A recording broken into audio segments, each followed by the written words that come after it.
Entonces, ahora vamos a hacer terminar el repaso de probabilidad y vamos a empezar con inferencial.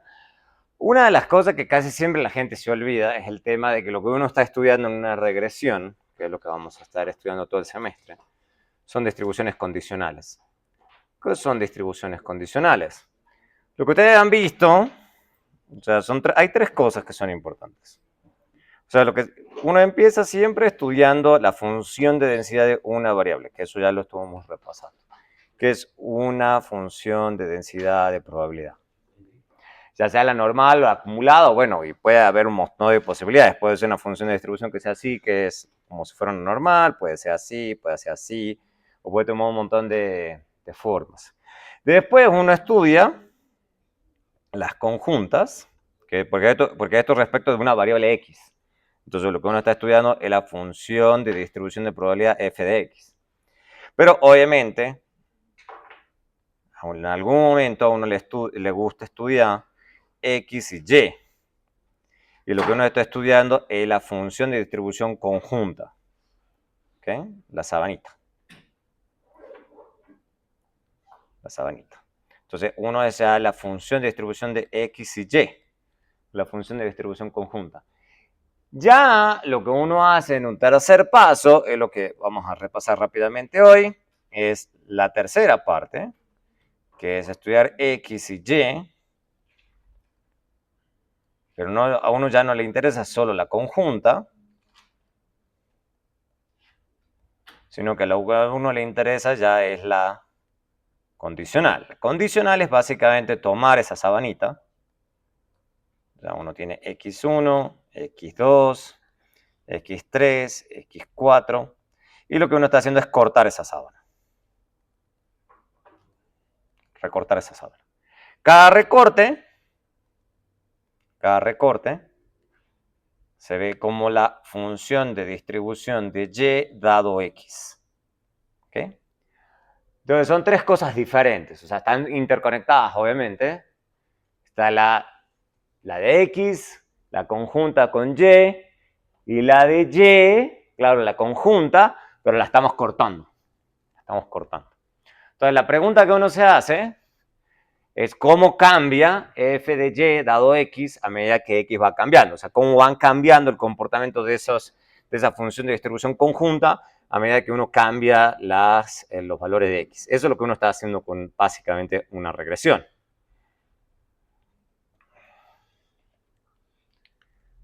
Entonces, ¿y por qué? Porque normalmente a lo que a nosotros nos interesa, eso lo vimos desde la clase 1, es cómo una variable aleatoria afecta a otra variable aleatoria. Entonces uno está queriendo estudiar cómo x afecta a y. Entonces estamos viendo a x como una variable aleatoria y a y como una variable aleatoria. Entonces queremos ver cómo x afecta a y. Entonces, dado eso, lo que vamos a tener que estudiar, esa es la teoría detrás de esa causalidad que queremos tratar de captar, es la función de distribución condicional de y en x. ¿Okay? Es ya función de distribución de probabilidad condicional, que es básicamente cortar esa función de distribución. O sea, entonces lo que estamos haciendo es tomando la conjunta, como les acabo de decir, pero la estamos dividiendo en x. Ese es el cortecito que estamos haciendo. Ese es el corte que estamos haciendo de la función de distribución conjunta. Entonces, para todos los valores de x, obviamente tal que esto sea positivo, que es casi siempre por definición, obviamente. Si son independientes, obviamente, y a veces en ciertos casos esto se explota, entonces habíamos visto en la clase pasada que entonces esto se puede caracterizar como el producto.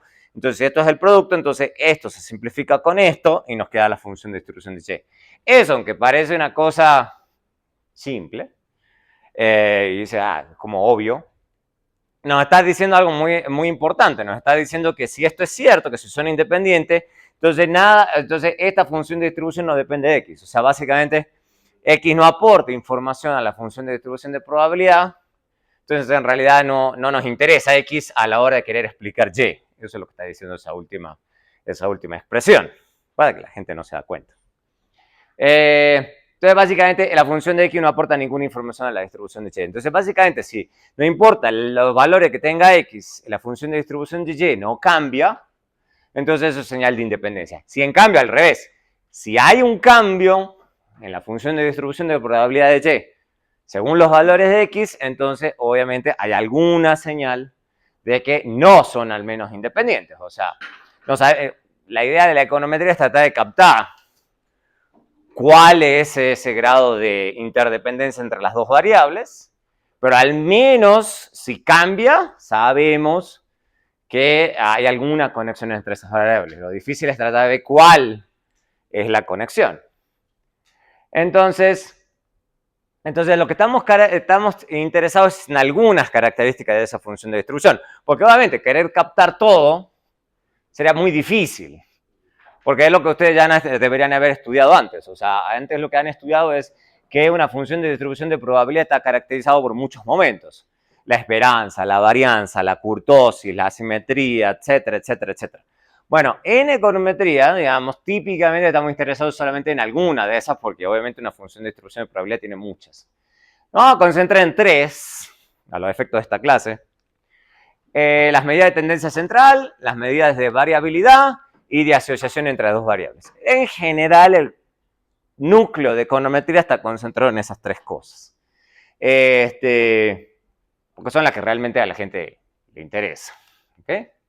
Entonces, la medida de tendencia central, que ya la han estudiado muchas veces y la vamos a estudiar a lo largo de toda la clase, y ahí es donde empiezan a patinar, que es simplemente la esperanza, que es la más fácil de todas. Entonces, hablamos de un valor esperado, que es el promedio ponderado de todos los valores de la variable aleatoria, ponderado por la función de distribución de probabilidad, donde las ponderaciones están determinadas por la función de distribución de probabilidad. Por eso hay que estudiar primero la función de distribución de probabilidad y después empezar a hablar de esperanzas, si no una cosa queda desconectada de la otra. Obviamente, si es discreta es muy fácil. Esto es la sumatoria, por eso les digo que todo se va acumulando, por eso hicimos el repaso rápido de sumatorias. La esperanza se puede caracterizar como una sumatoria de los k elementos de una variable aleatoria, o sea, donde cada valor está ponderado por la función de distribución de probabilidad. Ahora todo se va acumulando. O sea, nada de lo que les estoy diciendo es porque sí, sino porque tiene una razón de ser. Si la variable, en cambio, es continua, por eso estudiaban un poco de integrales, entonces esto se caracteriza como una integral, de menos infinito a infinito. O sea, pero es básicamente una sumatoria continua, en donde no estamos tomando elemento por elemento, sino que estamos tomando todos los elementos en el, que se dice, el dominio de X, que va de menos infinito a infinito. En el ideal, obviamente, típicamente uno no va a trabajar con variables que vayan de menos infinito a infinito, pero esta es la caracterización. De hecho, muchos libros directamente sacan el menos infinito al infinito y asumen que uno sabe que va de menos infinito a infinito. Uno tiene muy claro cuál es el dominio de la variable que uno está estudiando. Obviamente, vamos a típicamente estar lidiando, ¿no?, con esto, así tan fácil, sino que muchas veces vamos a lidiar con transformaciones de. De hecho, el estimador de mínimos cuadrado ordinario es una función de. Entonces, básicamente lo que le estamos aplicando es algún tipo de transformación, por ejemplo, x al cuadrado, logaritmo de x, todo eso son transformaciones de variables aleatorias. Y entonces pueden ser funciones de tipo lineal o funciones de tipo no lineal. Por eso hicimos un repaso rápido de funciones, lineales y no lineales. Dependiendo si las transformaciones que estamos haciendo son lineales, hay unas propiedades, si no son lineales, son otras propiedades. Entonces hay que tener muy claro eso. Si es que es una variable aleatoria discreta, entonces el valor esperado de g de x estará dado por esta expresión. ¿Okay? Entonces, si es una función lineal, ¿no? Entonces, si le hacemos una transformación, entonces la esperanza es básicamente tomarle la función a esto y nos queda la función de densidad de la variable aleatoria que estamos queriendo estudiar. Si la variable es continua, es básicamente una integral. Entonces, esto muestra rápidamente que casi siempre que es una discreta, nos pasamos de discreto a sumatorio, si le pasamos a continuo, es integral. Para funciones no lineales, en general, nos va a pasar esto. Se dice que la esperanza de una función no lineal no pasa a través de funciones no lineales. Esa propiedad sí va a ser importante. Y es en la que meten la pata un montón de veces porque básicamente nunca se lo aprendieron. Porque como dicen, ay, esto es un repaso muy básico, no me interesa, no prestan atención. Bueno, ahí está. Después meten la pata adelante. Pero porque no prestan atención al principio. ¿Por qué? Porque después no saben aplicar las propiedades. Hay un montón de propiedades que hay que memorizárselas y la única forma de memorizárselas no es viendo esto, es usándolas. Para cualquier constante, la esperanza es la constante, esa es medio obvia. Para dos constantes a y, entonces la esperanza de esta combinación lineal de la variable aleatoria es la A por la esperanza más B. Eso esto es muy fácil. Esa es lo que dice, a la esperanza pasa a través de funciones lineales. Obviamente, si denotamos, y esto lo hacen muchos libros, que denotan la esperanza de X con una mu, porque le dan ya un valor concreto, entonces básicamente esto es igual a X menos mu, entonces la esperanza de Y es igual a 0. Eso es fácil de demostrar, pero son las típicas cosas que uno les pone y ustedes, uy, ¿de dónde salió eso? Por esto, o sea, es mostrarlo fácil, pero no, como no prestan atención. Entonces, y después si tenemos n constantes y n son n variables aleatorias, entonces la combinación lineal, una combinación lineal de n variables, entonces se puede expresar de esta forma. O sea, de vuelta, la esperanza pasa a través de funciones lineales. No pasa a través de funciones no lineales. Cuando trabajemos con funciones no lineales, nada de esto va a ser cierto. Y obviamente esta también va a ser una expresión que vamos a usar un montón, para un montón de demostraciones, para que se entiendan qué es lo que uno está haciendo. Caso especial, si todos estos son unos, entonces podemos escribir de esto a esto. O sea que la esperanza de una sumatoria es la sumatoria de las esperanzas, obviamente. Porque la suma es una combinación lineal, es una función lineal. Por eso es la que más uno usa y es lo que más se entiende porque es la más fácil. ¿Okay? Por ejemplo, supongamos que X se distribuye con una distribución binomial. Esta denotación ya la hemos visto en la clase pasada. Entonces habíamos dicho que esto denotaba que X se distribuye como una binomial de n intentos y la probabilidad de que X sea igual a 1 es tita. Entonces tenemos una sumatoria de variables aleatorias donde cada una se distribuye como una Bernoulli. O sea, todo es una acumulación de lo que vimos en la clase pasada. Por eso la clase hay que llevarla al día. Ya habíamos dicho que cada una de estas esperanzas era igual a tita. Entonces, dado esto, ya lo hemos visto en la clase pasada, aplicado a esto, entonces podemos tomar la esperanza de X, esto es la esperanza de una sumatoria de variable aleatoria, esto es la esperanza entonces de la suma de 1 hasta n, de Y, como esto es una combinación lineal, entonces esto es la esperanza de la sumatoria es la sumatoria de las esperanzas, como sé que cada una de estas sumatorias es tita, y por propiedad de sumatoria es n veces tita. Está todo encadenado. Entonces, si ustedes aprenden como cajitas, no van a aprender nada en esta clase. Porque hay que ir encadenando todo. ¿Ok? Entonces, el que le va mal en el primer parcial no pasa al final casi con seguridad. Por eso yo he puesto un montón de ponderación en el primer parcial. Entonces, si no prestan atención, acá les va a ir mal el resto de la clase. Entonces, acá después está la mediana. Cada tanto vamos a hablar un poquito de la mediana. La pueden usar incluso para el trabajo final. Si es una variable continua, entonces la mediana X es el valor que deja la mitad del área bajo a la función de distribución de probabilidad a la izquierda y a la derecha. ¿Okay? Si es una discreta, se toma un número impar, entonces la mediana es el valor que está en el medio. La discreta a veces rara, a veces se usa. Eso es una cosa más teórica que práctica. En la práctica es lo que le deja la mitad de un lado y mitad al otro y listo.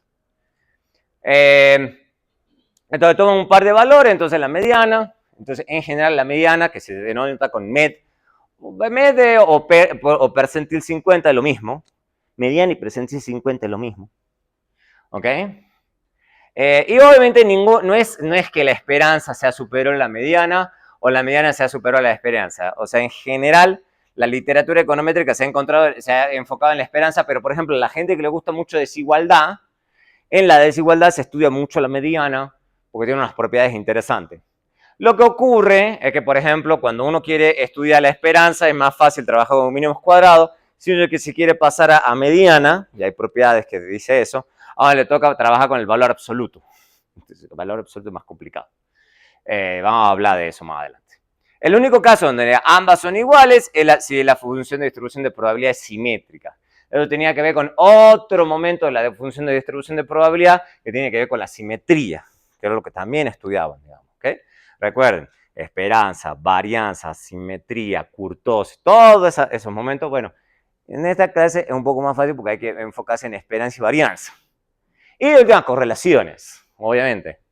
Pero no es que lo otro se pierde, ¿ok? sino que unas cosas se usan más que otras. Entonces, si la función de distribución es simétrica, esto es cierto para todo x. Que no importa dónde estemos parados, la función de distribución es simétrica, entonces si nos paramos a la derecha o a la izquierda de la esperanza, estamos iguales. Entonces, esto es una función de distribución simétrica. Entonces, si estamos acá, la función de distribución simétrica se caracteriza porque la función de distribución de probabilidad acá tiene la misma altura que si nos vamos a este lado, exactamente la misma medida. Entonces simplemente piensa en algo simétrico y uno lo entiende rápido. ¿Qué está queriendo decir lo que acabo de escribir? Obviamente lo otro que nos vamos a enfocar en toda la clase es varianza y desviación estándar. Varianza y desviación estándar. ¿Eso con qué tenía que ver? Con qué tan gorda o flaquita era esa función de distribución de probabilidad. Entonces, si era muy gorda, entonces era que variaba demasiado, la varianza va a ser alta, mientras que era muy delgadita, entonces la varianza es más chiquita. En general, nosotros vamos a querer funciones de distribución de probabilidad, especialmente de los estimadores que vamos a usar a lo largo de la clase, en esta clase y a todas las clases futuras de econometría, tratar de buscar estimadores que sean delgaditos y o estimaciones que sean muy precisas. Vamos a ver en qué se refleja eso. Entonces vamos a tener la varianza es básicamente la suma, la varianza es la esperanza de x respecto a mu elevado al cuadrado. ¿Por qué? Porque básicamente si no estuviese elevado al cuadrado, eso se volvería cero. No sé si ya en este punto lo deberían tener claro. Y también de sus clases de métodos y demás. Entonces hay varias formas de denotar esto. Se puede escribir así, así, así o así. Y hay que acostumbrarse a todas las notaciones posibles y del contexto entender qué es lo que uno está haciendo. Tiene un montón de propiedades que también las vamos a usar, y esas son las con las que sufren, porque son todas las propiedades que tienen que usar cuando les pido derivar varianzas. Entonces, por ejemplo, que la varianza es positiva, un poco obvio, pero hay que sabérselo. Esta, por ejemplo, que también es muy fácil. Esto es igual a esto, pero esto, matemática de secundaria, es el cuadrado de un binomio. Dado que es un cuadrado de un binomio, ya en este punto, si yo le puedo utilizar, esto es una combinación lineal, hay una parte no lineal que no importa, nos queda hasta ahí. Entonces, fíjense que la esperanza de x al cuadrado no es la esperanza de x al cuadrado, no pasa a través de funciones no lineales. Entonces, llegamos hasta acá. Después nos queda esta expresión y después nos queda esta expresión. Dado eso, y dado que esto es una constante, entonces esto lo puedo sacar. Entonces, me va a quedar, entonces mu sale y me queda esperanza de x, pero esperanza de x es mu, entonces me queda mu por mu, entonces me queda mu al cuadrado. Esto es hacer los paso a paso las cosas. Entonces me va a quedar esperanza de x al cuadrado menos 2 mu al cuadrado y mu al cuadrado. Entonces si le pongo mu al cuadrado menos 2 mu al cuadrado, me queda menos mu al cuadrado. Entonces la expresión final es esperanza de x menos mu al cuadrado. Eso lo vamos a explotar cada tanto. Porque es más fácil trabajar con eso que con la expresión inicial. Pues es cuestión de aplicar las propiedades que acabo de estar explicando hasta el día de hoy. Vaya que si no se ejercitan en la casa, muy difícil. Por eso están todos los ejercicios en Teams. Entonces no se ejercitan, nada de esto se lo van a aprender. Se los garantizo. ¿Okay? Si ustedes se quedan mirando así nada más, no lo van a aprender. Se los garantizo que no se lo van a aprender. Y obviamente la varianza de una variable aleatoria es 0 si y solo si, ojalá en algún punto de su vida hayan aprendido eso. Esto es entonces, esto es sí y esto es sí y solo sí. ¿Ok? Operadores lógicos. Existe una constante C tal que, esto significa tal que, la probabilidad de que x sea igual a c es 1, o sea, básicamente que la probabilidad de que la variable aleatoria tome el valor c es certidumbre, o sea, básicamente que la probabilidad de que tome ese valor es siempre. Entonces, la esperanza es igual a c. O sea, básicamente que la variable aleatoria no es una variable aleatoria, es una constante. Entonces, la varianza de una constante siempre es 0 porque no varía. ¿Okay? Es una forma sofisticada de escribir eso. Para cualquiera dos constantes, y esta es donde ya empiezan a meter la pata, entonces la combinación lineal donde x está acá, entonces dado lo que acabo de escribir acá, entonces obviamente la varianza de b, no hay b, o sea, b no varía, entonces se vuelve 0, pero en cambio no me queda a como si fuera un factor común, sino a elevado al cuadrado. De hecho, es un buen ejercicio, muy simple. Se puede demostrar, uno haciendo utilizando la definición, utilizando esto y utilizando propiedades se puede demostrar eso. Puede ser un buen ejercicio de un examen, del primer parcial. Demostrar que eso es cierto. Y no es difícil. Si se suma una constante entonces a una variable aleatoria, entonces eso no tiene efecto sobre la varianza. Pero si se multiplica, la varianza se aumenta. Eso es lo que está diciendo esa expresión. Entonces, todas esas cosas hay que irlas aprendiendo y acostumbrarse. Después tenemos, obviamente, la varianza, y después de la varianza, si uno aprende varianza, la desviación estándar es fácil. Porque básicamente la desviación estándar es simplemente tomarle la raíz a la varianza. Entonces, si uno aprendió bien varianza, la desviación estándar es sencillo. Para cualquier constante, la desviación estándar es 0, obvio. Si la varianza es 0 de una constante, entonces obviamente la raíz de 0 es 0. ¿Ok? Pura matemática, digamos, elemental. Para cualquiera de dos constantes, entonces ahora nos queda ni siquiera al cuadrado, nos queda al valor absoluto de. Pero por eso se vuelve más difícil manejarse con desviación estándar en algunos casos. Si hay mayor a 0, obviamente ahí sí nos va a quedar esto. Por eso es medio obvio, dado que el valor absoluto de una constante que es mayor a 0 es la misma constante. Todas cosas que ya deberían saber de hace rato. Estandarizando una variable aleatoria, eso lo vamos a usar algunas veces. De hecho, creo que voy a explotarlo un poco más este semestre, porque esto es una propiedad interesante. Esto estandariza variables.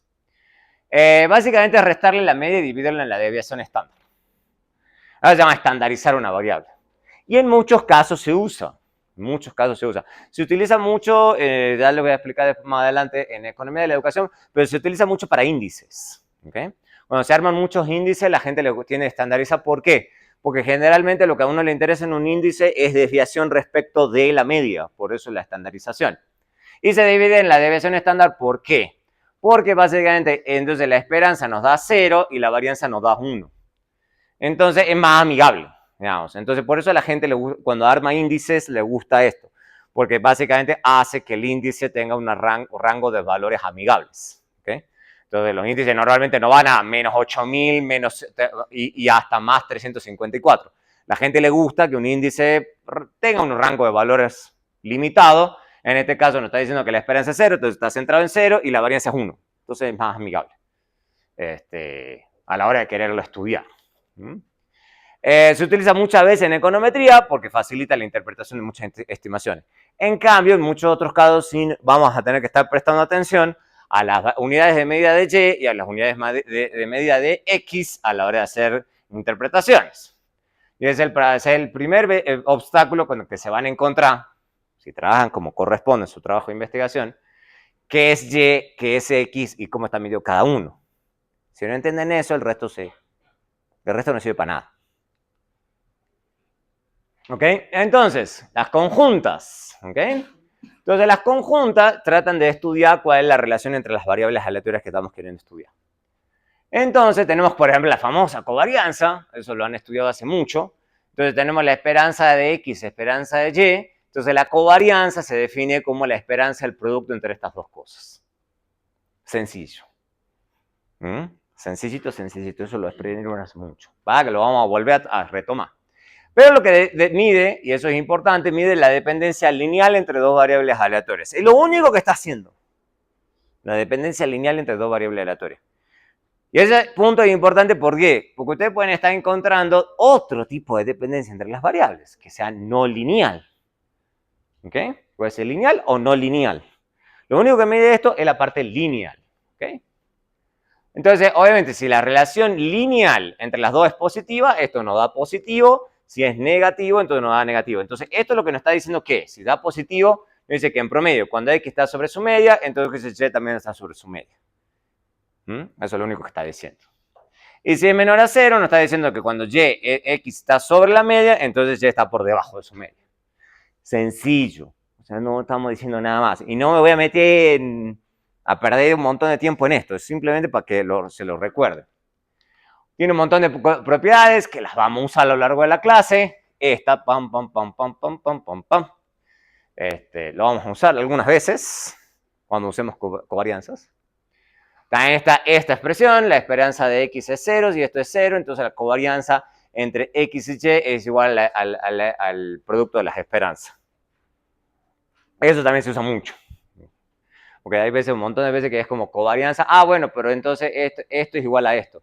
Y la gente se perdió porque dice, no, pero no era esto. Bueno, pero si usted está suponiendo que las dos cosas son 0, ahí sí. Pero hay que ir conectando, si no uno se pierde. Hay que estar prestando atención. Y después, si X y Y son independientes, entonces la covarianza entre X y Y es 0. Pero lo que siempre le digo a la gente, pero va en esta dirección. ¿Ok? Va en esta dirección. O sea, por eso el entonces, por eso el operador lógico. ¿Ok? No en la otra. ¿Ok? Si la covarianza es 0, eso no implica que los X y Y sean independientes. Que P implica Q, no significa que Q implica P. Por eso era lógica. ¿Se acuerdan que en un curso tomaban lógica? Dentro de matemáticas está metido lógica. Por eso hay que aprender matemáticas. Si ustedes no te aprenden bien matemáticas, no entienden de lógica. Eso es lógica. ¿Ok? Lógica del pensamiento. Entonces, si son independientes, entonces tienen que dar covarianza igual a 0. Si da 0, no significa que sean independientes. ¿Por qué? Porque podrían tener otro tipo de conexión no lineal. ¿Ok? Recuerden que esto mide solamente la parte lineal. Después podemos hacer una combinación lineal. Entonces, una combinación lineal, bueno, ¿cómo se va a expresar eso? Así. Y pueden ser para cualquiera. Entonces nos queda esto acá. Entonces, ahí con las constantes no va a haber, porque son constantes, entonces las constantes entre sí nunca tienen una conexión. Lo que nos interesa es la conexión entre las variables aleatorias que son parte de nuestro análisis. Esto implica que la covarianza es sensible a cambiar las unidades de medida de X y Y. Por eso les insisto, hay que entender bien a Y y a su X. Si uno no entiende sus variables, el resto no sirve para nada. Y hay una desigualdad que a veces vamos a usar, que es la desigualdad de Cauchy-Schwarz. En ciertos casos es importante tenerlo claro que la covarianza de X y Y es menor o igual a la desviación de estándar del producto de las desviaciones de estándar. Pero creo que hay una sola demostración donde eso se necesita. En general no lo vamos a usar. Después está el coeficiente de correlación, que es una medida que no se ve afectada por las unidades de medida, por eso a la gente le gusta mucho, que es esta expresión, que es el famoso ρ. ¿Ok? Y por eso en muchos estudios, muchas veces los estudios inician con un análisis de correlación entre las variables, porque claro, la correlación tiene propiedades bonitas, por ejemplo, siempre tienen el mismo signo que la covarianza, entonces en vez de estudiar la covarianza, la gente estudia las correlaciones. Tiene sentido. Pero además, si X y Y son independientes, la correlación es 0, entonces más o menos da un proxy de más o menos qué tan fuertes están conectadas. Pero de nuevo, si es 0, no significa que sean independientes, puede haber otra conexión. Pero esto es lo que más le gusta a la gente, que va de menos 1 a 1. Entonces dice, si da cercano a 1, tienen una relación positiva y muy fuerte, en términos lineales al menos, y si da negativo y muy cerca de menos 1, entonces parece que hay una conexión ahí negativa. No significa que una cause la otra, ya lo hemos hablado en las primeras clases, pero sí significa que más o menos uno ve que la dirección para donde se van, por lo menos en términos lineales. Entonces a la gente a veces le gusta iniciar siempre con un análisis de correlación. Si es 0, se dice que están no correlacionadas, pero no que sean independientes. Hay una correlación baja entre las variables y nada más. Nada más. Si es 1, se dice que hay una relación lineal positiva perfecta, mientras que si es menos 1, se dice que tiene una relación lineal negativa perfecta. Pero 1 va a ser muy difícil en la práctica. 1 y menos 1 es muy raro en la práctica, a menos que uno esté deliberadamente armando una combinación lineal de variables, que normalmente no va a ser el caso, ya vamos a aprender el por qué. Entonces, dicho eso, para cualesquiera constantes, se puede, si esto es 0, si es mayor a 0, entonces podemos escribir esta correlación, y si es menor a 0, esta correlación. Entonces, fíjense que en general no importa si así jugamos un poco con las unidades de medida, bueno, a menos que nos pongamos en creativo con los signos, En general, no, la correlación no es súper afectada por las unidades de medida, entonces a la gente le gusta, porque no importa lo que habíamos dicho en las otras clases, si está X son euros, Y son kilos, onza y cosas por el estilo, no, en general no importa con la correlación. Obviamente hay otras propiedades que vamos a explotar algunas veces, por ejemplo esta propiedad de la varianza. Entonces ahí estamos mezclando varianza con covarianza. Y estamos explotando propiedades de la varianza, que es la primera parte, con la covarianza, que esto es lo que mide el grado de fuerza que hay entre las dos variables. Ya es donde la cosa, o sea, es como, uy, no, ya estamos mezclando varianza con covarianza. Sí, es pesado, ¿qué hacemos? O sea, eso sí toca aprendérselo así como es. No hay otro. Obviamente, si X y Y no están correlacionados, esto sí es cierto, pero no hace cierto en general. ¿Okay? No hace cierto en general. Tienen que ser no correlacionadas. Por ejemplo, cuando sean independientes. Si son independientes, entonces no están correlacionados, entonces también es cierto. Pero tienen que ser independientes. Y también esta es la otra gran metida de pata que cometen, que ponen el menos acá, que hay varios casos donde eso aparece, es la suma de las varianzas.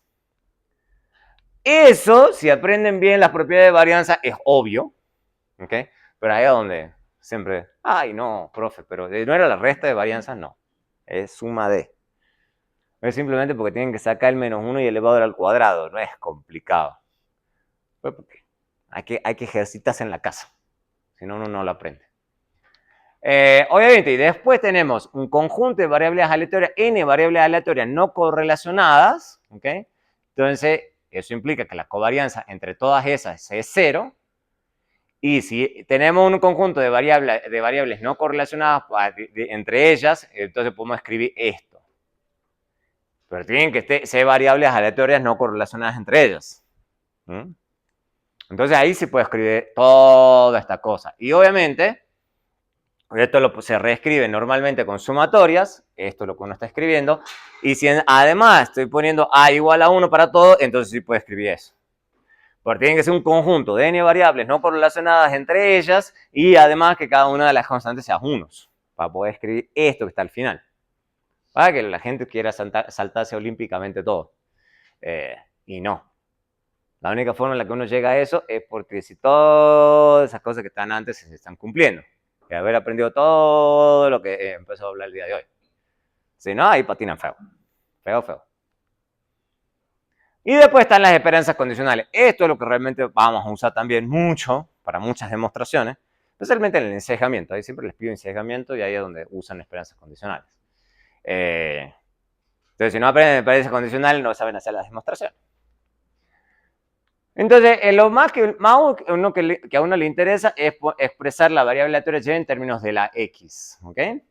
Entonces, si y normalmente la vamos a llamar variable explicada y esto es variable explicativa.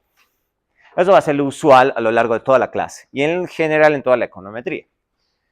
Lo que queremos estudiar es la distribución condicional de y dado x. Eso ya lo hemos hablado 1000 veces. Un número no es suficiente, obviamente, puesto que depende del valor de x. Entonces lo que vamos a estudiar es la esperanza condicional de y, también llamada media condicional. Entonces la media condicional va a estar denotada así. Esperanza de y dado x.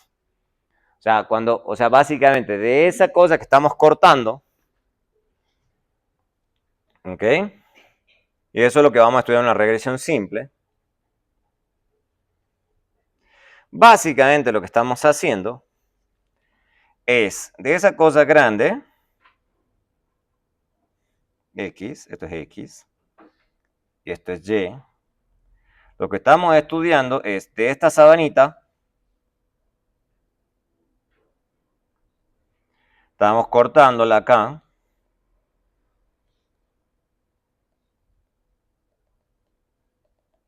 y lo que estamos estudiando es de esta nueva distribución, que es la sabanita.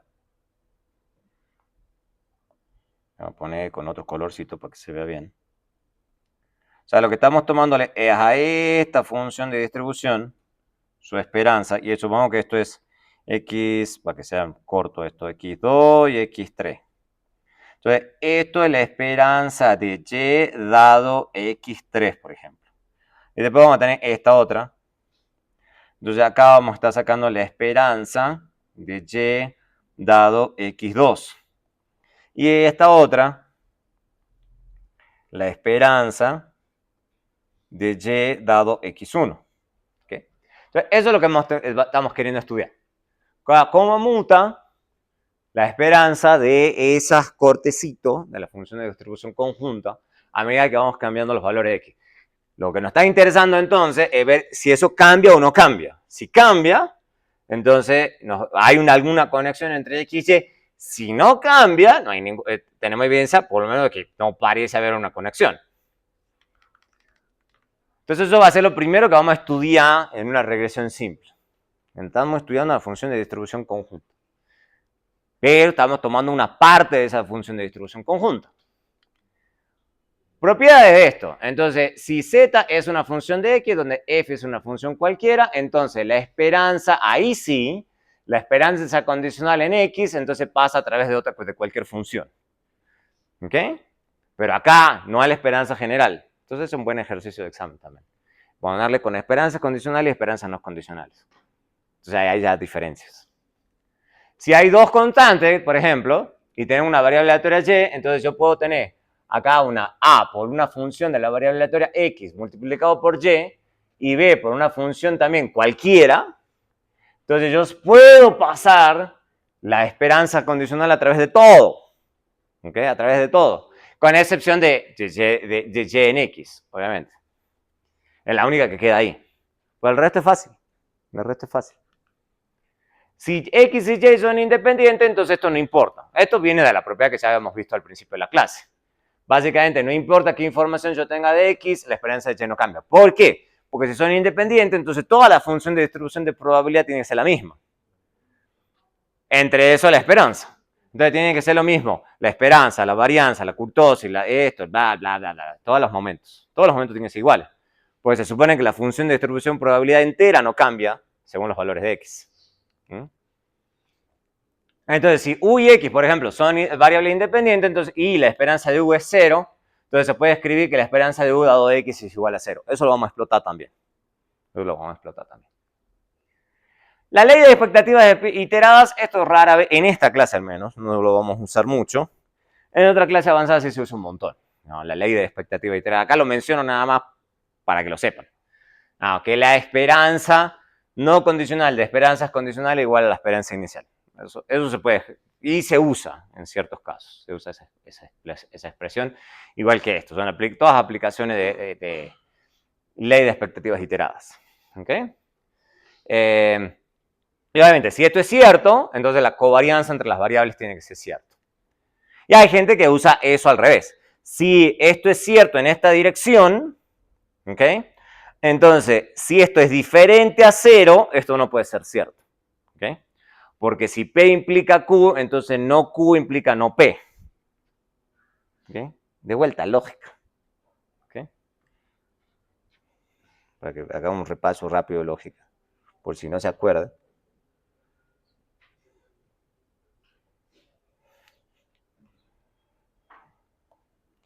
Si P implica Q, entonces no Q implica no P.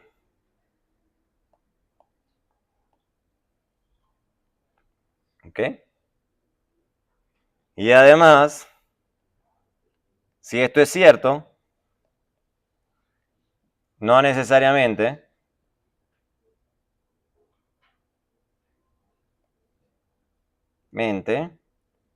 Q implica P. ¿Ok? Esas son las cosas que hay que aprender de lógica. Si aprenden lógica, están al horno con papas. ¿Okay? Entonces hay que saberse lógica, porque la otra es que P sí solo Q. Entonces eso es lo que deberían haberles dado en matemática. Entonces, para demostrar este tipo de cosas, hay que demostrar en una dirección y después hay que demostrarla en la otra dirección. Hay que llevar de P hasta Q y después hay que de Q a P. ¿Okay? Pero las otras sí se cumplen siempre.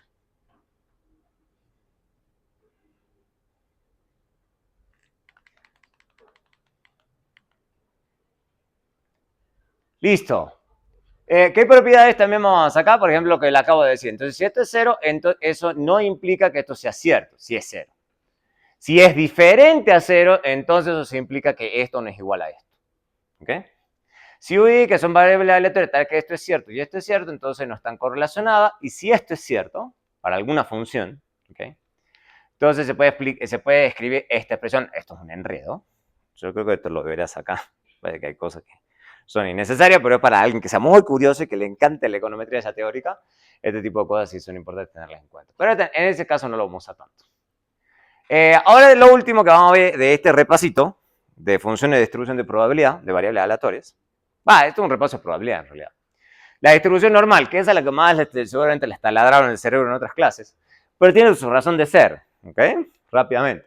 O sea, hay una función de distribución distribuida en forma normal, está dada por esta expresión. Tranquilos, no les voy a tomar que se las memoricen, eso ya es parte de otra clase. Lo que a mí me interesa ya en esta clase es que la sepan usar. Que sepan la fórmula, no me importa. Entonces sabemos que dada esta expresión de la forma normal, entonces la mu, que esto es lo que está acá, ¿okay? ¿Ahí? Esto es la esperanza y la varianza está dado por el sigma cuadrado. ¿Okay? Y esta es la división estándar. Si hay que tiene una distribución normal con media mu y varianza 0, entonces eso se denota de esta forma. Esto lo vamos a usar todo el santo tiempo. ¿Okay? Hay que distribuido en forma normal con media mu sigma cuadrado. O vamos a ver que también se puede armar una normal estándar. También vamos a hablar de eso. Esto es una distribución simétrica, entonces también es igual a la mediana. Y una distribución normal también se llama gaussiana. Esto es simplemente para que si encuentran algún libro o alguien, no, vamos a utilizar una distribución gaussiana y suena como súper...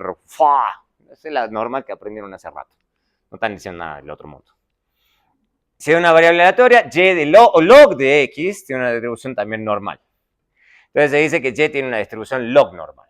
Entonces, esta es la típica forma de campana que deben haber aprendido hace 1000 años, o que deberían haber aprendido hace 1000 años. Entonces, esa función de distribución normal. Algunas veces vamos a verla, pero lo que me interesa es cómo se usa. Y vamos a usar mucho la estándar, ¿ok? La estándar básicamente tiene media 0 y varianza 1. Entonces, es una normal estándar. La función de distribución normal estándar se denota con esta notación. Esta notación sea que toca aprendérsela. O toca aprenderse en el libro de econometría, pero típicamente la mayoría de los econometristas se han llegado a la conclusión que esta es la mejor notación. Y está dada básicamente por esta expresión, que es más fácil. O sea, tomar la expresión anterior inicial que les puse y ponerle 1 y 0 no es difícil, pero bueno, para que lo tengan claro. Y después tenemos la acumulada, que es el área bajo esta función a la derecha. Entonces, básicamente la acumulada es esta distribución, pero la acumulada, o sea, la acumulada de la normal. No hay nada nuevo acá, es simplemente aplicación de lo que ya deberían saber. Entonces, la acumulada es y así, listo. Sencillito, nada sofisticado. ¿Qué propiedades tiene? Y eso sí va a ser importante. Todas las propiedades de la normal sí las vamos a explotar. Que la probabilidad de esto es 1 menos la acumulada. Esto es la probabilidad, esa es la definición de acumulada, es difícil. Esta es la distribución del área bajo la función de densidad. Esto ya lo hemos visto, estamos aplicando simplemente propiedades de función de distribución de probabilidad acumulada. La diferencia de funciones de distribución de probabilidad acumulada. Y para cualquier probabilidad, esto a veces lo vamos a usar, es 2 veces la probabilidad. O sea, ya hay programas que tienen esto preprogramado adentro. Y si esto es una normal, con media mu, sigma cuadrado, las podemos estandarizar, que es lo que acabamos de ver. Si se le resta la media y la desviación estándar, entonces la media es 0 y la desviación estándar es 1. La diferencia acá es que vamos a mantener la función de distribución normal. O sea, entonces, si una función de distribución se distribuye con normal, con cierta media y cierta varianza, también se va a distribuir con normal, solamente que con media 0 y desviación estándar 1. Y podemos armar una combinación lineal, y esa combinación lineal va a cambiar de cierta forma también la media y la desviación estándar, pero la forma normal también se va a mantener. Eso es también lo bonito. Por eso la normal se les enseña tanto, porque tiene un montón de propiedades bonitas, útiles, que se explotan muchas veces. Lo que pasa es que la gente se olvida que tiene esas propiedades bonitas y por eso el resto de las cosas funcionan. ¿Ok? Y obviamente, por ejemplo, la función de distribución conjuntamente normal, entonces si son independientes, ahí sí, esto por ejemplo en ciertos casos se explota, ahí sí es sí y solo sí, o sea, la flecha por los dos lados. Pero tienen que distribuir conjuntamente de forma normal. Si eso no es cierto, en general no es sí y solo sí. ¿Okay? Es solamente en ese caso. Entonces, después vamos a trabajar mucho con variables aleatorias en esta clase y en todas las clases de econometría, con variables que se dicen I y D. ¿Okay? Cualquier combinación lineal de variables I y D se distribuye también en forma normal. O sea, por eso también sirve un montón. Entonces, el promedio de variables aleatorias I y D en forma normal también tiene una distribución normal. Entonces, eso es lo bonito de la normal. La normal uno puede jugar mucho con variables aleatorias distribuidas en forma normal y todo funciona bien. Cosa que no es cierto si las variables no se distribuyen en forma normal. Ese es el otro problema. Entonces, por ejemplo, si tenemos variables, n variables, que son distribuidas I y D, y cada una se distribuye en forma normal, podemos decir que el promedio muestral de esas variables también se distribuye con forma normal, con media mu y sigma cuadrado dividido en n. Y eso sí lo vamos a explotar. Eso sí lo vamos a explotar. Eso, ya vamos a llegar a ese punto. Después tenemos la distribución chi cuadrado. Esa a veces la vamos a usar para esta clase, porque hay ciertas pruebas de hipótesis que se hacen con la chi cuadrada. Entonces tenemos la chi cuadrado, eso es básicamente tener un montón de n variables distribuidas en forma normal. Podemos definir una nueva variable aleatoria, que es la suma de cuadrado de variables.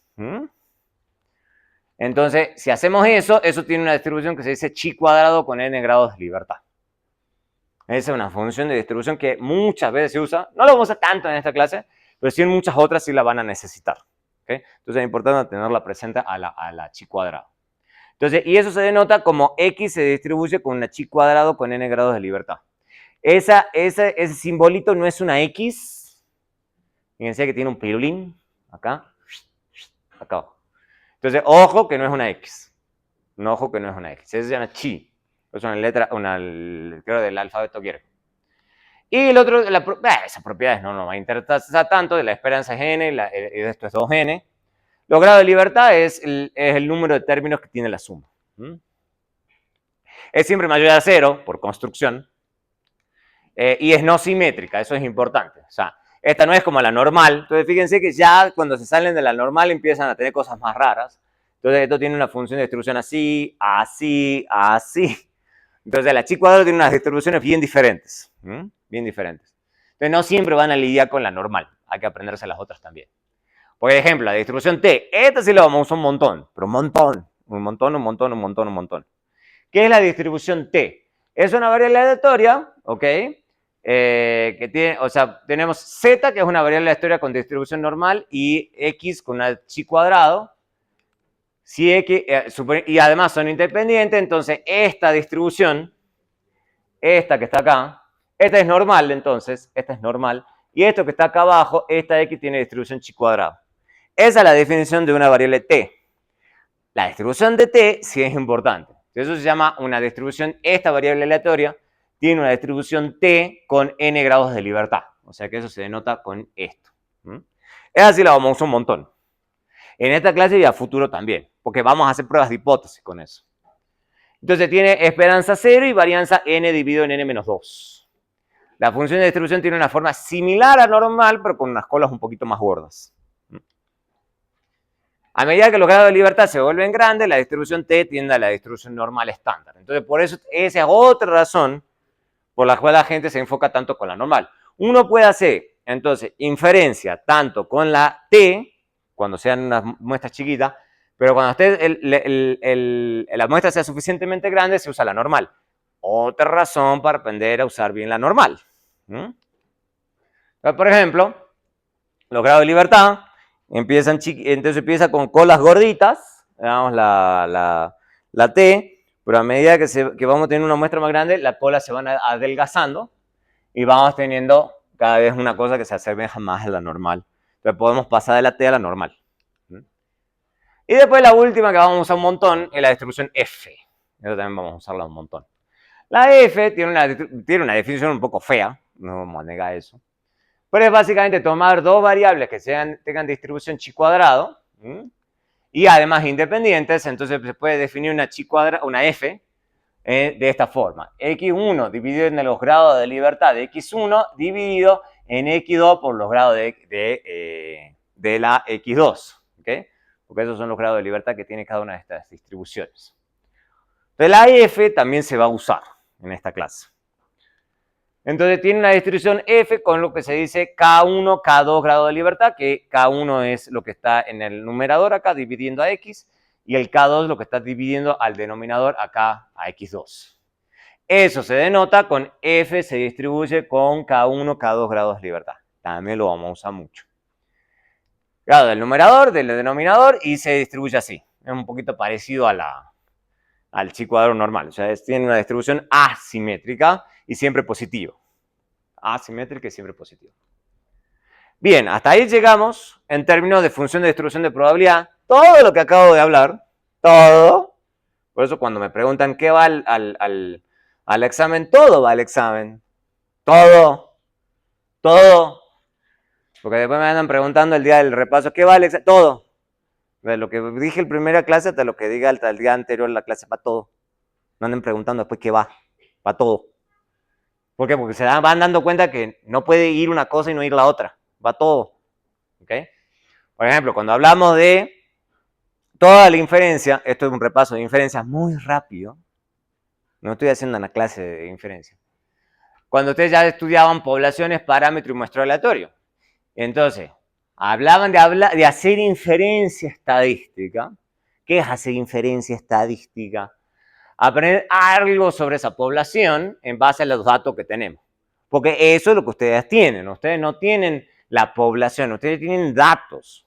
Entonces, tienen que hacer supuestos sobre la población para ver si los datos que les está diciendo y qué no les están diciendo los datos. Por eso es importante aprender inferencia estadística. Entonces, población, por ejemplo, el individuo de los hogares en Colombia y la muestra en la GIH. Hay varios que han elegido la GIH para hacer su trabajo de investigación. Está perfecto, la GIH es una gran base de datos, ¿ok? Pero hay que acostumbrarse, hay que entender qué es lo que la GIH les está diciendo y qué no, ¿ok? Eso es lo que hay que trabajar. Entonces, se está haciendo un muestreo siempre de la población. Bueno, entonces lo que uno piensa es que los datos que uno ve son parte de una variable aleatoria que representa una población, que esa población tiene una función de distribución de probabilidad acumulada, o función de distribución de probabilidad en general. Entonces, siempre lo que uno está pensando, dice, yo tengo que suponer que en la población se comporta de una forma y los datos que estoy viendo en la base de datos es una de esas posibilidades, digamos, de las infinidad de muestras que podría haber tomado. Entonces, eso lo estamos denotando en la población como f de y, que estamos tomándolo como una variable aleatoria, y un parámetro tita, que es el que queremos captar.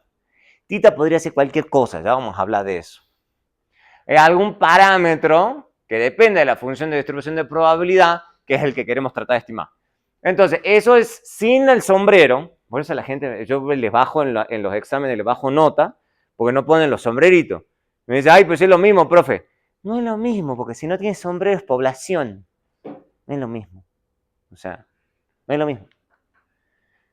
Entonces, se supone que se conoce la función de distribución de probabilidad. Se supone, es un supuesto, con excepción de tita. Entonces, la idea es pasarnos de una muestra que tenemos y aprender algo de ese parámetro, que lo desconocemos y no lo vamos a conocer nunca, porque es el chiste de la estadística y de la econometría en general. Hay algo de la población, pero dado que no tenemos datos de la población, tratar de aprender algo de la población con la muestra que tenemos, porque nunca vamos a tener datos de la población. Esa es la idea.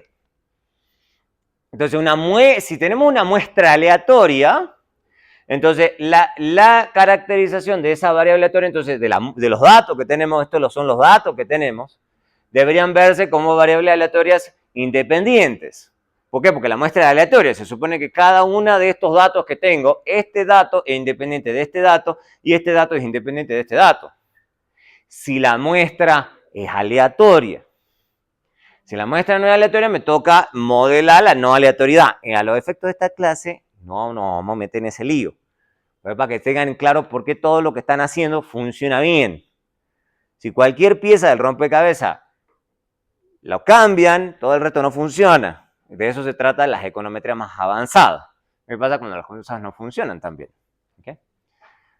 Entonces, si esto es cierto, entonces tiene una función de distribución en probabilidad en común, que es esta función de distribución de probabilidad, Entonces se dice que esto es una muestra aleatoria de la función de distribución de probabilidad que es de nuestro interés.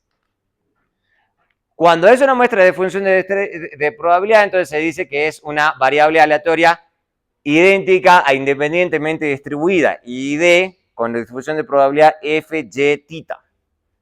O sea, todo lo que acabamos de hablar recién. De todo lo que acabamos de hablar recién, se cumple siempre que estemos haciendo todos estos supuestos sobre la muestra que estamos estudiando. Si no, nada de eso es cierto. Entonces, como solo se desconoce tita, ¿okay? Es solo el efecto de la sencillez. Obviamente, típicamente la gente está interesada en más de un parámetro poblacional, pero el efecto de este repaso muy rápido, vamos a estar concentrados solo en un parámetro. ¿Okay?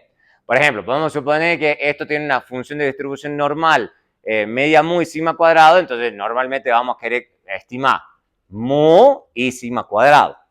Obvio. ¿Okay? Pero a los efectos de la sencillez supongo que solo tita. Obviamente, vamos a hablar solamente en esta clase, solo de propiedades de muestra finita. En clase más avanzada, eso lo dejo para econometría 2, para otras clases más pesadas, van a hablar de muestras de tamaño de muestra grande, se dice. ¿Okay? Acá estamos suponiendo que la muestra es chiquita, o sea, que la muestra sea grande o pequeña, pero es fija. En clase avanzada ustedes van a estudiar lo que se llaman propiedades asintóticas de los estimadores. Eso es cuando las muestras tienden a aumentar, o sea, la muestra fluctúa. Acá no lo vamos a ver. ¿Okay? Entonces vamos a hablarlo a veces de muestra, también se llama muestra pequeña, más que muestra finita. Eso a gusto. ¿Ok? Entonces vamos a estudiar las propiedades de muestra finita de los estimadores muy rápidamente, que es las dos más sencillas. Vamos a suponer que tenemos un estimador. Eso lo vamos a aprender a usar bien en esta clase. Seguramente lo han hecho en el pasado, solamente que no les llamaban así. Es, dado una muestra aleatoria, obtenida de una población, depende de un parámetro, y hay un estimador de tita, que es una regla que asigna a cada posible resultado de una muestra un valor. Por ejemplo, la media muestral es un estimador. Entonces, por ejemplo, la media muestral, cuando ustedes toman el promedio, o sea, la idea es qué tanto se aproxima el promedio ese muestral al promedio poblacional. Esa es la idea de cualquier promedio. Dado que ustedes no tienen datos de la población, la idea es cómo esa media muestral se comporta, o sea, en el sentido de qué tanto se acerca a esa media poblacional. Eso es lo que estamos haciendo todo el tiempo. Entonces, por ejemplo, si la media poblacional es mu, un estimador usual de esta media es la media muestral, que es este muchacho, que de nuevo es una sumatoria de 1 hasta n dividido en n. Por eso hay que saber sumatorias. Si no saben sumatorias, entonces están mal. ¿Okay? Ahí sabe dominar sus sumatorias. Entonces, básicamente estamos viendo a la media muestral como un estimador de mu, que es el que desconocemos. Entonces, la idea es de un cálculo que sí podemos hacer, qué tanto nos podemos acercar a un número que desconocemos. Esa es la idea de toda la inferencia estadística. Toda. Obviamente, para cualquier muestra, entonces es muy fácil aplicar esta regla. De hecho, lo hemos visto con Python, que Python no le dice calcule la media y el Python lo entiende. Porque ya está preprogramado. Eso es lo que uno está haciendo básicamente con las máquinas. Con las máquinas uno le está preprogramando todas estas cosas. Pero la teoría es lo que le dice a uno que es lo que la máquina está haciendo. Si uno no entiende la teoría, uno no entiende qué es lo que la máquina hace. ¿Okay? Y ahí es donde uno se está metiendo en problemas. ¿Okay? Entonces, si tenemos una muestra específica, vamos a tener un número específico. Por eso acá está con minúsculas. Entonces, si bien la teoría dice Y mayúscula, que es el método, en la práctica ustedes van a tener un número, obviamente. Entonces, eso hace la diferencia, y eso sí lo pongo en los exámenes también. Lo pongo en verdadero, falso, incierto, justifique. Diferencia entre una estimación y un estimador. ¿Ok? Entonces, esto que acabo de escribir yo, esto es un estimador y esto es una estimación. Entonces, no es porque sí la Y mayúscula, Y minúscula, tiene su razón de ser.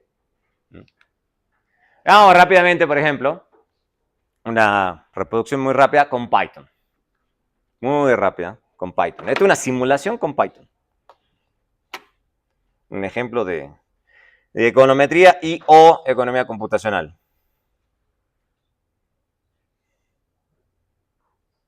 Entonces, básicamente acá voy a armar un nuevo archivo.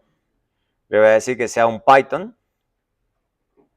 Y lo único que voy a hacer es copy-paste.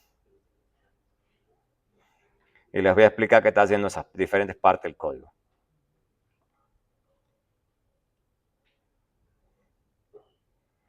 ¿Qué estoy haciendo acá? A ver dónde tengo. Acá está. Eso es lo bonito de estos cosas, que le ponen todo colorcito a todo, entonces todo se vuelve más fácil. Bueno, hay partes que ya deberían saber. Si no entienden lo que les estoy poniendo acá, es porque ya vienen mal. Por ejemplo, esto podría ser un ejercicio de examen. O sea, explique qué hace esto. Si no saben explicar qué hace eso, porque no están aprendiendo nada. O sea, ni siquiera han instalado Python, no han hecho nada. Entonces, primero estamos cargando los módulos, NumPy y Pandas. Eso es todo lo que estamos haciendo. Le estamos poniendo NP y PD. Entonces, lo primero que hacemos, eso es lo típico de hacer cualquier simulación en una computadora, es fijar la semilla. La semilla es básicamente de dónde parte la máquina. A la máquina siempre le podemos decir que parta de 0, como es en este caso, o le podemos poner 1, 2, 3, 4, o le podemos poner 6, 7, 8, le podemos poner de la semilla que uno quiera, o sea, eso a gusto. ¿Para qué uno hace eso? Para que precisamente, como dice ahí, reproducibilidad. Entonces uno puede cambiar la semilla y ver qué tanto cambian los resultados si uno cambia la semilla. Si todo funciona bien, si uno está haciendo bien las cosas, en teoría no importa la semilla, todo debería funcionar igual. Pero puede ser que la semilla sea crítica. ¿Ok? Eso depende de a gusto. Vamos a armar algo muy sencillo. Vamos a armar una muestra aleatoria. Esto es lo que estamos haciendo, armando un data frame, ¿ok? En el objeto de f, y le estamos poniendo a unas variables normal, random normal, y le estamos poniendo media 5 y desviación estándar 10, esto es lo que está acá, y el tamaño es 1000, para que básicamente nos genere 1000 observaciones. O sea, fíjense, esto es todo lo mismo, esto es todo de la teoría, solamente que aplicado en la computadora. Por eso hay que aprender primero la teoría, ¿ok? Teoría y práctica. Después, ¿qué es lo que hacemos? Vamos a hacer el promedio, digamos, de esta variable aleatoria, que es la que he generado acá.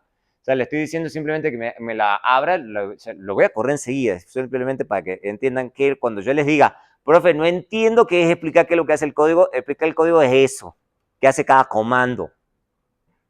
Y si no se lo dejan en blanco, tienen 0. Así es simple. ¿Okay? Después de acá, entonces vamos a guardar, o sea, vamos a hacer una simulación, que se dice. Entonces, ¿qué es lo que va a hacer esto? Va a guardar cada una de estas iteraciones, porque ¿qué es lo que vamos a hacer? Vamos a tomar de estas 1000 observaciones, vamos a tener muestras de 100, acá dice sample 100, y le vamos a tomar la media muestral de 100 muestras. O sea, ¿qué es lo que está haciendo esto? Por eso hay que pensar bien las cosas antes de poner ese programa.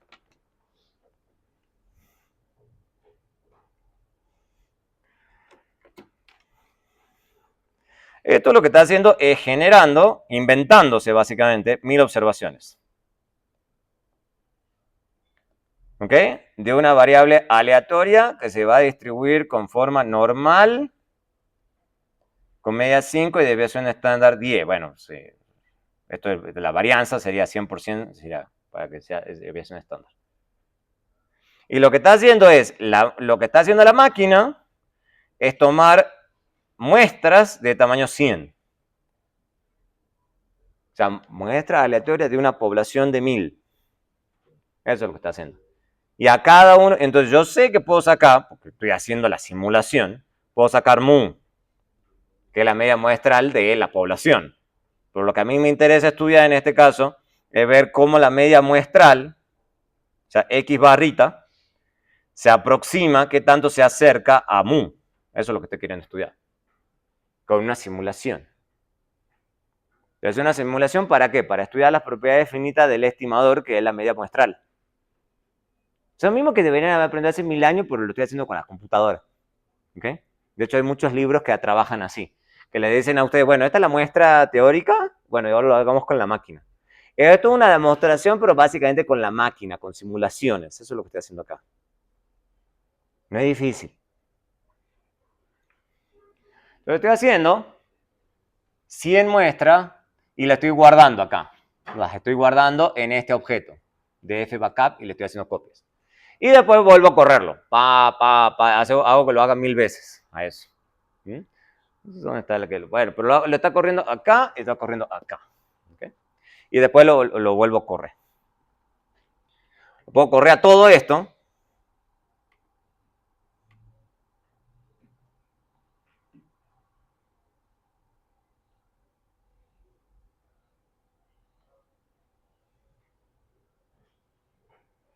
A ver, ¿qué es lo que está haciendo acá? La próxima vez le voy a poner que lo haga más veces. Lo está haciendo solamente 2 veces. La otra, uno puede hacer esto infinitas veces. Le puede decir a la máquina, en vez de hacer 2 muestras nada más, haga 1000 muestras, por ejemplo, y saque el promedio de eso. Esto de la población, y fíjense que es una buena forma, por eso está todo el código acá, de mostrarle qué es lo que la máquina hace. Entonces, él está sacando las 1000 observaciones y le está sacando la media. La media, a pesar de que él lo está simulando y le estoy diciendo que me saque 5, si uno hace simulaciones no va a 5, va a estar cerca a 5. Entonces, en este caso me está dando 4.55. Si le cambio la semilla en una de esas me da algo diferente. Si le mantengo la semilla me da exactamente lo mismo. Entonces me da media esto. Entonces, este vendría a ser el mu. Este sería el poblacional. ¿Okay? Cosa que en la práctica no tenemos. Es el chiste de hacer estas simulaciones. El chiste de esas simulaciones es simular lo ideal. Y uno va jugando con eso. Y nos fijamos, por ejemplo, de que dado eso, esta es la media muestral de una observación de 1000, y en cambio esta es la media muestral de una observación de 100, de una población de 1000, entonces nos da 319, en cambio esta nos da 355. Y ustedes me pueden decir, uy, pero entonces está re lejos. No está tan lejos, porque en realidad no está tan lejos del poblacional, porque el poblacional es lo que realmente nos importa. La idea es que la media muestral, y eso es lo bonito de la media muestral, es que nunca va a dar una cosa como menos 8000. Sería extremadamente raro. O 1.000.000. O sea, más o menos es el chiste, digamos. Más o menos va a andar ahí cerquita. ¿Ok? Esa es la idea. Esa es la idea. Que si uno repite esto un montón de veces, porque está repetido solamente 2 veces, si uno repite esto un montón de veces, la idea es que nos va a ir dando numeritos, pero esos numeritos en general van a andar por acá. Y la media poblacional anda por aquí. Entonces, no es que nos va a dar justo lo poblacional, sino que las probabilidades de que estemos re lejos son bajas. Es el chiste de esto. Y lo estamos haciendo con la máquina.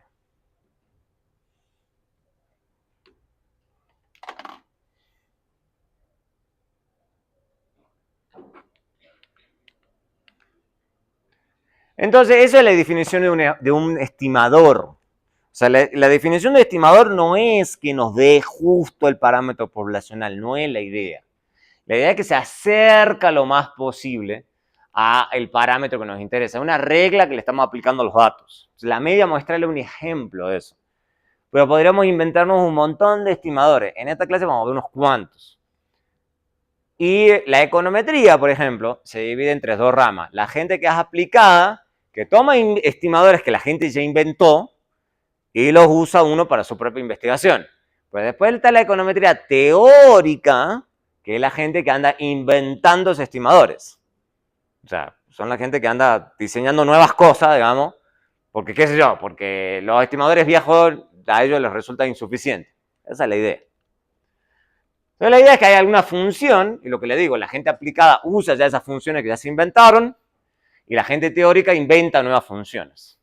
Entonces están esas 2 grandes ramas. Entonces, W es una variable aleatoria porque es una función de variable aleatoria, entonces todas las herramientas que acabo de estarles explicando se usan. Propiedades de esperanza condicionales, propiedades de varianza, varianzas condicionales, etcétera, etcétera. Todo eso, ¿por qué? Porque los estimadores son variables aleatorias. Porque es una función de variables aleatorias. Si tenemos una muestra, vamos a tener una estimación de tita dada por esto. Para evaluar los procesos de estimación se estudia la función de distribución de probabilidad de ese estimador. Que eso es lo que vamos a hacer en esta clase. Lo que vamos a estudiar específicamente en esta clase, y es con lo que vamos a trabajar hasta el final del semestre, son los estimadores de mínimos cuadrados ordinarios. Por eso es todo lo que vamos a estar haciendo. La idea es obtener criterios para elegir entre muchas cantidades de estimadores que pueden ser la base para tener ese estimador. Entonces, esa es la pelea no es pelea.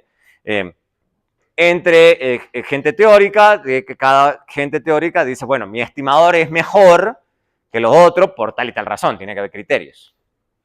Por ejemplo, uno de los criterios para elegir un estimador, y ese es uno de los criterios para elegir mínimos cuadrados, es insesgamiento. ¿Qué dice el insesgamiento? Básicamente que la esperanza de ese estimador es igual al parámetro que queremos estimar. Básicamente lo que acabo de escribir recién en la tablet, que en general está centrado alrededor del parámetro poblacional. Es la primera propiedad deseable que uno quiere. O sea, para todos los valores posibles. Entonces, no implica que una estimación en particular es igual a tita, lo que acabo de decirles. O sea, no es que sea igual al parámetro, sino que va a estar cerca. Significa que podemos obtener un montón de muestras, en general, y la estimación que estamos haciendo más o menos está cerca. Eso es lo mínimo que uno quisiera un poco de un estimador, sin sesgado, que más o menos hagamos el cálculo y estemos cerquita. ¿Okay?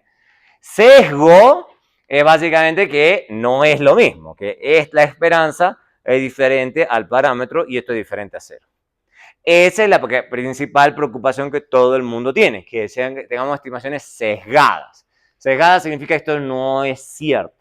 ¿Okay? Eso no es cierto.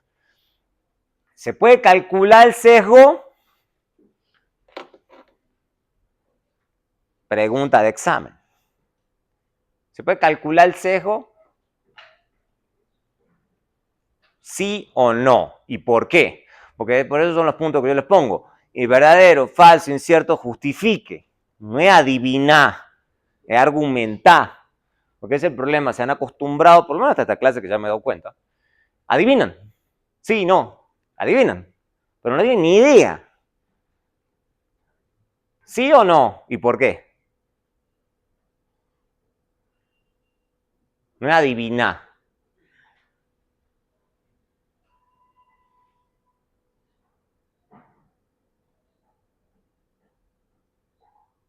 ¿Se puede calcular el sesgo en la práctica, sí o no?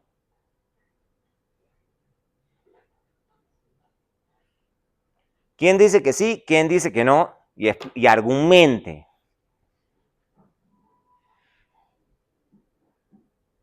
Ahí es donde se frustran, cuando tienen que argumentar las cosas. Si no saben argumentar,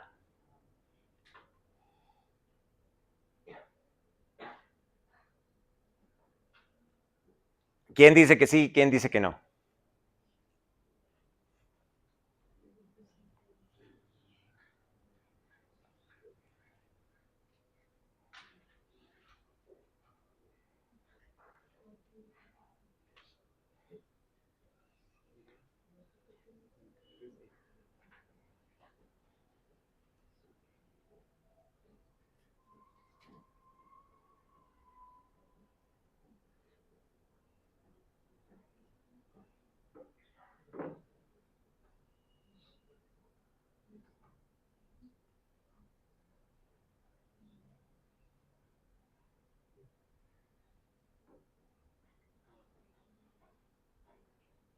No, nadie se va a arriesgar, nadie va a decir sí, nadie va a decir que no.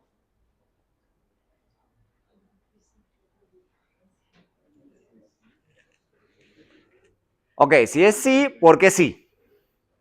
Porque pues el sesgo al final obtiene un valor, entonces el sesgo lo podría encontrar de alguna manera con las, no sé, los promedios y la esperanza.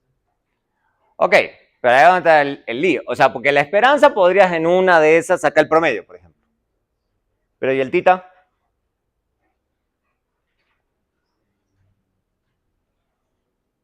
Ah, está el lío. ¿El tita de dónde lo sacás?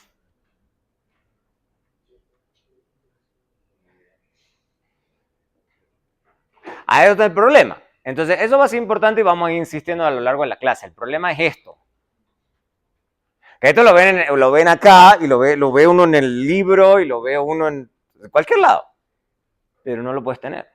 Ese es el problema. ¿Por qué no lo puedes tener?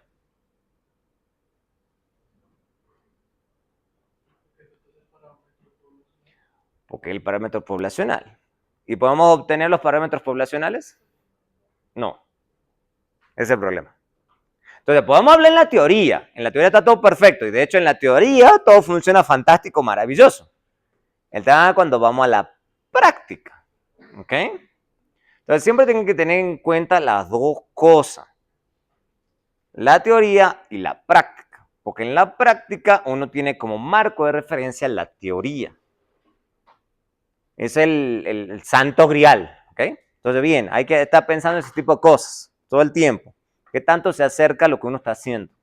Entonces lo que yo les he dicho para el trabajo de investigación. En el trabajo de investigación, la última parte, desde ustedes hasta los Nobel, siempre en la parte final uno pone, bueno, pero lo que estoy haciendo tiene estas limitaciones. Siempre todo el mundo hace eso. Entonces, incluso en el trabajo ustedes tienen que decir, no, bueno, profe, pero esto no es fantástico, esto tiene tales problemas. Lo importante es que uno reconozca los problemas. Resolverlos es muy difícil. Pero por lo menos que uno reconozca las limitaciones de lo que uno está haciendo es importante. ¿Por qué? Porque en general nos va a pasar todo el santo tiempo esto. Es muy difícil lograr eso que dice la teoría. Típicamente uno no va a alcanzar eso. ¿Ok? Entonces tengan eso en cuenta todo el tiempo. Por lo menos acá, en otras disciplinas, en una de esas les encanta que uno tenga la super certidumbre. Acá no. Acá no, la gente nunca tiene certidumbre en nada. Listo. Entonces, obviamente lo que uno quisiera típicamente es esto, pero usualmente nos va a pasar esto, ¿okay? Que vamos a tener sesgos. ¿Okay? Entonces, la idea de la econometría es precisamente tratar de corregir sesgos. Tratar de que en vez de que estemos parados acá, estemos lo más parados a esto. Esa es más o menos la idea. Entonces, el tamaño del sesgo depende de la distribución, obviamente, de y y de la función de x. ¿Okay? La distribución de x típicamente está fuera de nuestro control. Típicamente está fuera de nuestro control. O sea, ¿por qué? Porque volvemos a lo que decíamos recién. Es lo poblacional. O sea, nosotros podemos tener alguna distribución de y, pero no la podemos manejar. Y ya tiene alguna distribución que desconocemos. Pero sí podemos elegir la función para ser el estimador. Entonces, eso sí. Entonces, de ahí surgen todos los estimadores que existen. Mínimos cuadrados, cuantiles, máxima verosimilitud, o sea, todos esos son métodos para tratar de llegar a los parámetros poblacionales. Hay un montón, infinitos. ¿Okay? Entonces, la idea es tratar de elegir, por lo menos entre tantas propiedades que queramos que tenga, alguna función de tal forma de que logremos demostrar que el estimador es insesgado. Esa es la idea. ¿Okay? Por ejemplo, el promedio muestral se puede demostrar que es un estimador insesgado de la media poblacional. Y no es muy difícil. Entonces, esta es la media poblacional. Entonces, veamos. Y es pura aplicación de las propiedades que ya les enseñé. La esperanza de la media muestral. Esto es lo mismo que la esperanza de esta sumatoria, que es esta expresión que ya tengo acá arriba. La esperanza pasa a través de funciones lineales. Entonces, yo puedo pasar a escribir esto. Yo sé cuál es la esperanza de cada una de estas cosas. Entonces, la esperanza de una constante. Esto es la sumatoria de una constante. La sumatoria de una constante es n veces la constante. Entonces, por pura álgebra, pim, pim, nos queda esto. Puras propiedades que ya hemos aprendido hasta acá. Puras propiedades. Entonces, si no aprenden las propiedades de todo lo que hemos estado hablando desde que iniciamos el repaso en matemática, van a patinar feo. ¿Okay? Entonces, cuando yo les ponga demuestre tal cosa, no entren en crisis. Entra el crisis el que no ha practicado. El que se ha practicado le sale ciego. O sea, dice, ya. Pero si ustedes no practican en la casa, eso sí, no hay sustituto. Yo se los puedo mostrar acá, pero si ustedes no se ponen en la casa, muy bien no les va a ir. Entonces, la prueba de hipótesis, obviamente, eso es lo que vamos a necesitar, también es la varianza. ¿Okay? Eso vamos a hablar enseguida. Entonces, vamos a tener una media, por ejemplo, una muestra aleatoria con media muy, varianza sigma cuadrado. Entonces, podemos definir este otro estimador, S cuadrado. S cuadrado. Este también lo vamos a usar un montón a lo largo de la clase. Este se llama estimador de varianza muestral. ¿Okay? Ese es un estimador insesgado de la varianza de los estimadores de variables aleatorias de una muestra aleatoria. ¿Okay? La división por n-1 es que no se conoce mu. Esa es la idea. La propiedad de insesgamiento es atractiva para un estimador, pero puede haber buenos estimadores que no sean insesgados. Más adelante vamos a ver ejemplo de eso, pero mucho más adelante. Además de la esperanza de un estimador, si necesita saber la dispersión de esa distribución, entonces lo que queremos es tener estimadores que se dicen eficientes. Entonces queremos los estimadores más concentrados alrededor de tita. Entonces, por ejemplo, entre dos estimadores posibles, W1, W2, W2 tiene una cosa más gorda ahí, a los costados, o sea, tiene la misma media que es tita, pero lo que no queremos es estar en W1. ¿Por qué? Porque W1 está mucho más concentrado alrededor de tita. Entonces, la idea es que las probabilidades que nos dé valores lejanos, ¿okay?, a tita, es mucho más baja en W1 que en W2. En W2, como tiene colas gordas, tiene más probabilidad de que me dé valores raros. ¿Okay? Entonces, a la gente en general no le gusta eso. No le gustan los estimadores ineficientes, se dice. Esa es la eficiencia de un estimador. ¿Qué tan concentrado o desconcentrado está alrededor de un parámetro poblacional? Esa es la eficiencia. Y es otra de las razones por las cuales elegí mínimos cuadrados. En general, mínimos cuadrados es muy eficiente. ¿Okay? Vamos a ver por qué. Bueno, tenemos la varianza muestral. La varianza de la media muestral es esto. Entonces, volvemos a puras propiedades de varianza. Varianza de la media muestral igual a la sumatoria de esta expresión. Pero esto es una suma de variable aleatoria ID y esto es una constante. Como esto es una constante que está multiplicando a una combinación lineal de variable aleatoria, lo puedo sacar, pero hay que sacarlo elevado al cuadrado. Hay que poner 1 dividido en n elevado al cuadrado. La exponencial es distributiva en el cociente. O sea, eso es matemática secundaria. Ahora sí tenemos la sumatoria de varianza, pero como esto es una muestra aleatoria, Y es una muestra aleatoria, entonces esto lo puedo tratar como variables aleatorias y D. Entonces, dado que es I y D, la sumatoria, que es una combinación lineal de variables aleatorias I y D, lo tengo que poner como la sumatoria de varianza, pero solo bajo ese escenario.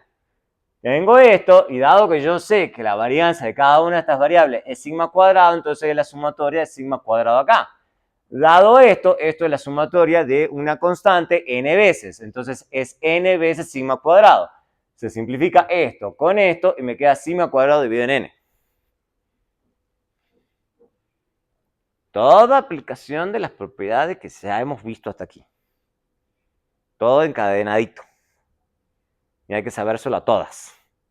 No es que uno aprende una y otras no, o sea, pues si no, no les sale. No sale si no se las aprenden todas. ¿Okay? Entonces, la idea de la varianza de la media muestral es que a medida que tengamos tamaño de una muestra más grande, vamos a tener estimaciones más eficientes en general. Y eso va a pasar todo el santo tiempo. Típicamente, cuando uno tiene muestras grandes, todo funciona muy bien. Cuando uno tiene muestras chicas, es que todo funciona muy mal. Entonces, una de las primeras advertencias que yo les estoy haciendo con su trabajo de investigación, porque yo ya me doy cuenta dónde van a ir metiendo la pata. Si tienen pocas observaciones, no pueden hacer buenas estimaciones. Le van a dar estimaciones muy ineficientes. La teoría se los está diciendo. Pero como no hacen caso, son bien rebeldes. Digo, pero si va a tener 10 observaciones, ¿cuál es el problema, profesor? Digo, son 10 observaciones, no va a poder hacer nada con 10 observaciones. Hágame caso. Pero así tercos son como trabajo con 10. Me pasó una que trabajo con 16. Yo, no va a dar nada. Obvio que no va a dar nada. Porque la varianza va a ser altísima, porque el cociente es bajito. Hay que trabajar con 200 observaciones, con 300, con 1.300.000. 16 observaciones no hacen nada. No hacen nada. Oye, cuando uno le dice las cosas, hagan caso. ¿Ok? A ver, esto... No, todavía tenemos como para cerrar. Quiero cerrar hoy con todo el repaso. Y esta es otra cosa que sí vieron. Para que no se lo vieron con otro nombre, pero seguro que lo vieron. Que es estimación de intervalo. Entonces, lo que normalmente ustedes van a obtener, y yo les voy a decir estimación puntual, todo el mundo le dice estimación puntual, ¿ok? Para que ustedes se olviden de lo que uno está diciendo. Pero entonces la gente a veces no quiere la estimación puntual, sino que quiere saber más o menos entre qué rangos puede estar, ¿ok? Entonces lo que la gente hace es decir cuál es la probabilidad que esté entre este rango de valores. Pero está bien, es otro enfoque. Entonces podemos obtener la desviación estándar muestral, ¿ok? Y usarla para armar lo que se llama un intervalo de confianza. Entonces seguramente en algún punto lo vieron eso, que es básicamente cuál es la probabilidad que esté entre tal valor y tal valor, la estimación puntual que ustedes están obteniendo. Entonces tenemos una variable aleatoria y normalmente, supongamos, que tiene una distribución normal con media muy y desviación estándar 1. El 1 simplemente para que el ejemplo sea fácil, nada más. Entonces, tengo una muestra aleatoria y dado una media muestral, yo sé que entonces, dado que esto tiene una media muestral, entonces la media muestral de esto va a tener una distribución de esta forma. No me pregunten por qué, repasen. No es difícil. Entonces se puede estandarizar Y sombrero y vamos a tener una distribución normal estándar. Entonces podemos tomar este cálculo, estos datos que tenemos, porque sí le podemos hacer a esto, y tener una distribución normal estándar. Eso es fácil. Entonces también tenemos de la teoría, dado esto que le estoy escribiendo acá, se puede sacar que dado que tengo una distribución normal estándar, puedo reescribir que la probabilidad de que ese valor que estoy observando entre menos y tanto es 0,95. O sea, la probabilidad que ese valor que estoy observando esté entre tantos es 0,95. O sea, hay una probabilidad del 95% que entre esos dos valores, dado que la función de distribución es normal estándar. Todo eso hay que aprender a hacerlo. Si eso se puede reescribir así, eso es lo que normalmente la gente hace, y eso es lo que hacen las máquinas, y es lo que van a terminar haciendo ustedes. Que básicamente van a tener la estimación puntual que están obteniendo, pero lo que van a hacer a los costados es restarle esto para el límite inferior y sumarle de este lado el límite superior. Y eso es lo que la mayoría de la gente hace, ¿okay? Para calcular intervalos de confianza. Se avanza un montón. Esa básicamente nos dice que la probabilidad, hay una probabilidad del 95% que contenga la media poblacional. Todo el mundo hace eso, ¿okay? Como otra herramienta de estadística inferencial.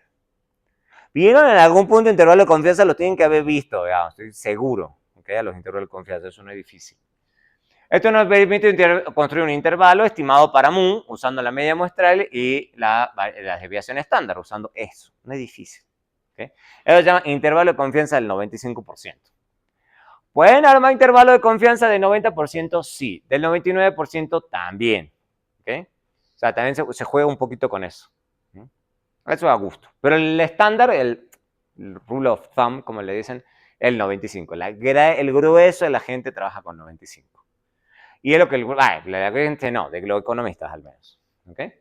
Y eso se lo van a anotar también así. Eso depende de gustos. Normalmente la gente lo hace así y hasta lo pone en gráficos. El gráfico es bonito. Ya vamos a ver más adelante cómo se usan gráficos. El gráfico es súper bonito. Obviamente, esto que está escrito acá es que contiene a mu con una probabilidad del 95.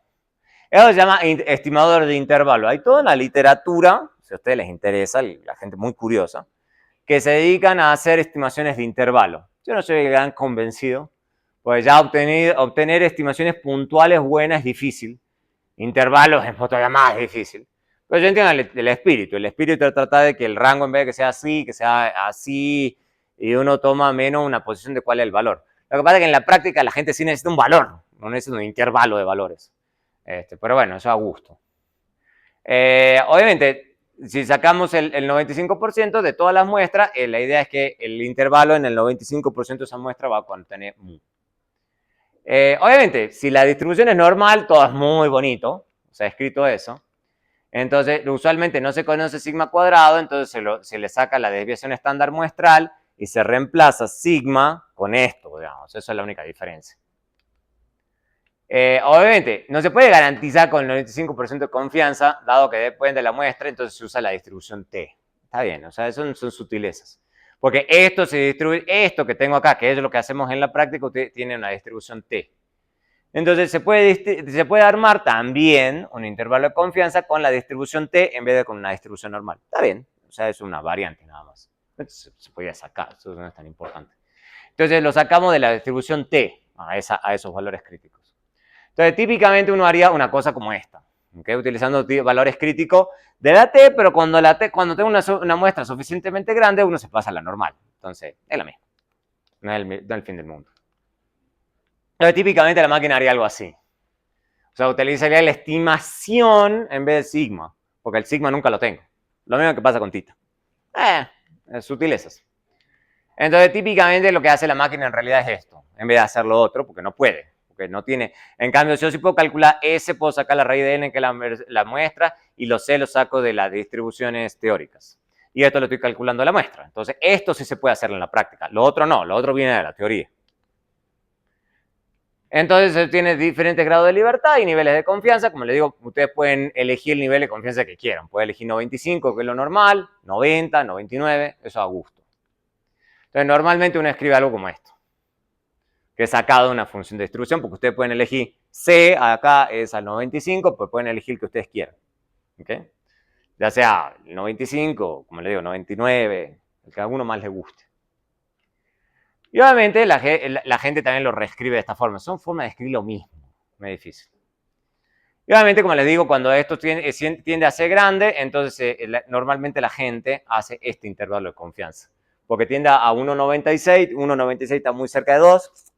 Entonces la gente más o menos a dedito dice, bueno, si le sumo y le resto un error estándar calculado de la muestra que usted tiene, más o menos este es el intervalo de confianza. Y ya, la gente hace eso. No es difícil. Vamos a ver con la tabla, pero... bueno, y vamos a hipótesis. No, eso lo podemos dejar para la próxima clase. Y con todas esas herramientas que acabo de explicarles hoy, pruebas de hipótesis ya tienen que haber visto, voy haciendo un repaso nada más. O sea, ¿para qué? Para que cuando vayamos pruebas de hipótesis ya con mínimos cuadrados, esto lo pueda pasar rápido, porque yo estimo que ya lo han visto, ya lo hemos repasado. Entonces esto lo vamos a empezar a ver la clase que viene, y ya definitivamente la clase que viene, si ya vamos a meternos de lleno con regresión simple. Y la idea mía es, ya entendiendo, haciendo todo este repaso, el resto lo podemos ir mucho más rápido. Porque voy a suponer que ya lo tienen clarísimo. Propiedades de sumatoria, de esperanza, de varianza, propiedad de intervalo de confianza, inferencia estadística, todo eso supone que ya lo tienen fresquísimo. ¿Okay? Entonces vamos a ir mucho más rápido.